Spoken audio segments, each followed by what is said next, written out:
That's correct, Mr Mayor. Thank you. As has been previously mentioned, the LGF, their corporate review, made clear that savings needed to be made in Sunderland City Council. Sensible savings that look more like what we're proposing, not cutting frontline services needlessly, but cutting things that residents don't see the benefit from, such as taxpayer-funded flights to Japan and America. And whilst I was not here in the room, I was in spirit, and I heard what Councillor Haswell said, which is there are people in this city who can't afford to go on holiday.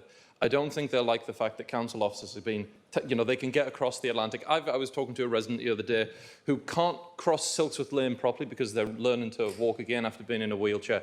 They're struggling to cross the road at Silksworth Lane, but taxpayers' money is going so that council officers can get across the Atlantic okay, and I don't think that's right. We're also paying, for some reason, as a council, for social media influencers. Are we really telling the people of Sunderland that we're going to tax them more so that we can spend money on TikTokers? See, I don't think that's a very good use of money. And of course, we cannot forget the fleet of chauffeur-driven cars for senior Labour councillors. 3 cars, always spotless, always gleaming in the car park in St Mary's, parking for free. And I do hope the Labour councillors being driven around in the taxpayer-funded fleet weren't too disturbed by the potholes that they undoubtedly drove over because of the state of our streets. Now, we come to our proposed cuts to the FPIT, which have already been covered, my favourite seemingly bottomless pit of money that this year sets us back nearly a cool £4 million.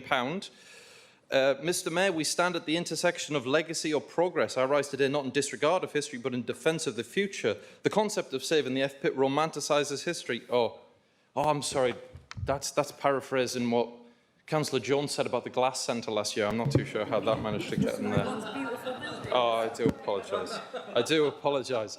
But in a serious note, there's no money in this to properly save the National Glass Centre, but £4 million to save the FPIT. And as Councillor Laws pointed out, they are both more than what they seem. They are cultural assets for the area surrounds them. So what does it say about this council that they're investing £4 million in the FPIT and nothing in the National Glass Centre? I would make the argument that they're abandoning St Peter's in the city centre. But in seriousness, the hypocrisy is unparalleled. The FPIT, in some estimates online, was getting less than 10,000 visitors a year, and the Glass Centre, even on the lowest estimates, was around 80,000, and at its height, 200,000. So the value for money there isn't answerable to residents. We're also proposing cutting the 154,000 for giant screens all over roundabouts. Instead of investing in more litter bins or more grit bins or more street lighting, you are investing in something that residents have said they don't want and have in cases fought against, leading to what I'm sure was a massive waste of time and energy and costs to the council's planning department. We know that people are suffering in a cost of living crisis. Unemployment is set to be higher at the end of this year than it was during the pandemic. Why are we raising council tax by so much when we clearly don't have to right now? Why can't the council simply rein in spending in some areas? Why are we spending over £1 million on net zero projects, £868,000 on corporate affairs and comms, or nearly £100,000 on the council magazine and paper agendas?